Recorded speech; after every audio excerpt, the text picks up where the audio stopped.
So let's talk about this rise of data-driven analysis of human text or human written text. And the first person who tried to develop an algorithm or a processing machine to process text was Grace Hopper. And Grace Hopper actually was the person who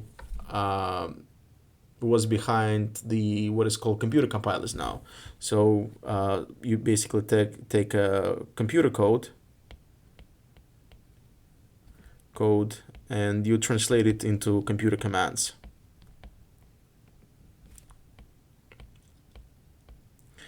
So she had the ambitious task of developing a general approach to understanding the human language, but she was able to achieve only this task of analyzing computer code.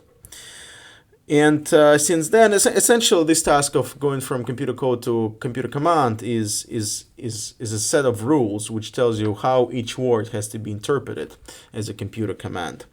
But if you try to apply the same approach to analyzing human language, you will have this what is called rule bloat. It's hard to write down all of the rules of natural languages, and there's a whole bunch of creations that create troubles. You'll run into robustness issues, meaning that top-down rules usually break upon contact with the real world. People understanding of language is highly robust to background noise, mistakes, and pronunciations.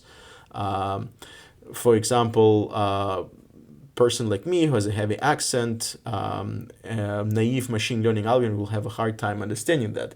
But neural network-based algorithms actually do quite well. So whenever I dictate something to my phone, I rarely have to correct my speech converted into the text.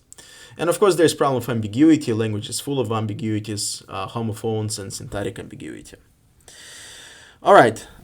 So this basically period from 1980 to 2010, where we went from this rule-based approach to statistics-based approach. So it's data-driven. It's more flexible. It's probabilistic rather than deterministics. Here's essentially with the first step in using the statistical approach to analyze a text is this word to vector. Word to vector. So how do we take a word and convert it to a vector, to convert it to a sequence of numbers? And the way we do it is we design a set of features, and you can think of each feature as a question. For example, you take word Rafael Nadal, and then you have to answer a sequence of questions. So is it an animal? Yes. Is it agreeable? Yes. Does it growls or grunts? Yes. Talks? Yes. Lives in London? No. A bear? No.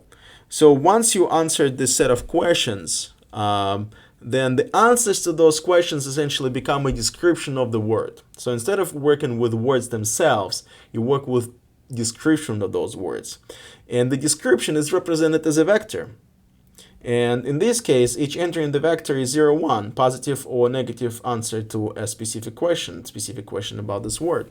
So, for example, if you take a teddy Paddington bear is an animal, agreeable, doesn't growl or grunt, does talk, does live in London, and is a bear. So the representation in terms of the question answer is different from for this word. And so now we take one more step, and instead of saying 0, 1, we actually we can assign number between 0 and 1. So we give a little bit more flexibility to the description of this word. And also we use semantic closeness for describing the words. And here's an example. Let's say we have 4 questions here. Computer, not related to computers, related to university, related to cooking, and related to law. And you'll see that we have a set of terms that all relate to the computers. So on the 0-1 scale, the question 1 will be answered very close to 1. And the question 2 Whether it's related to universities will be answered differently. For example, service, it says yes, it's related to the universities, probably because when we're talking about IT infrastructure of a university, the word server is used quite often. And then let's see another example with low one. So pixels. So whenever you talk about computing in the universities, you rarely use word pixel. So the number associated with the university question is low here. And the same for cooking. So let's see, we have this router has high score in the cooking. I'm not sure. Maybe there are some routing tools that are used in the cooking.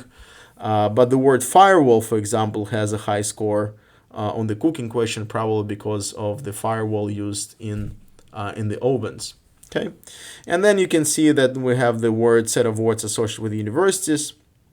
All of them will have a high number on the university question, and then low or high numbers on the rest of them.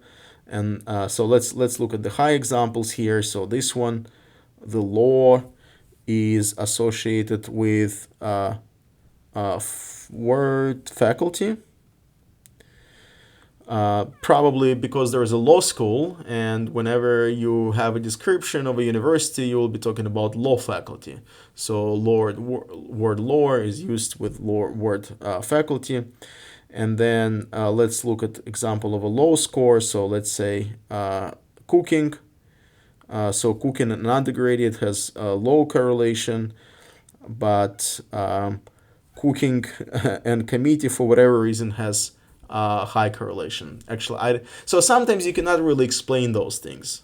So machine finds those correlations, those semantic similarities, and when human looks at it, it doesn't necessarily makes sense all the time. All right, so that's the idea of the word to vector. You basically put a word into a vector, and then once you do this, you actually can do this very cool things. You can do this calculation. So for example, if you take word London and you convert it into a vector, we're going to call it vector L, vector London, and then you take England and you convert it to a vector which is called vector England. And then you take a difference of those two vectors, okay? And then you take word Italy, and you also convert it into a vector, and we're going to call it vector I. And then you add this vector, and then you take the resulting vector, so we're going to call it vector, and you convert it back to word. Then the word that you get associated with this vector is going to be Rome.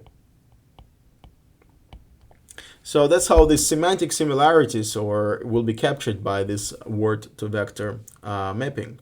It also can understand word tenses. So if you take the past tense and the minus the present tense, and then you apply it to the word go, then it will give you word went. It does work with association of the teams and cities. So if you take Canadiens, which is a hockey team from Montreal, and you take Canadiens minus Montreal plus Toronto, then you get the Maple Leafs, which is a hockey team from Toronto. And then you can use this word to vector to do a clear-cut mathematical description of something that any human listener can easily solve. For example, when you try to convert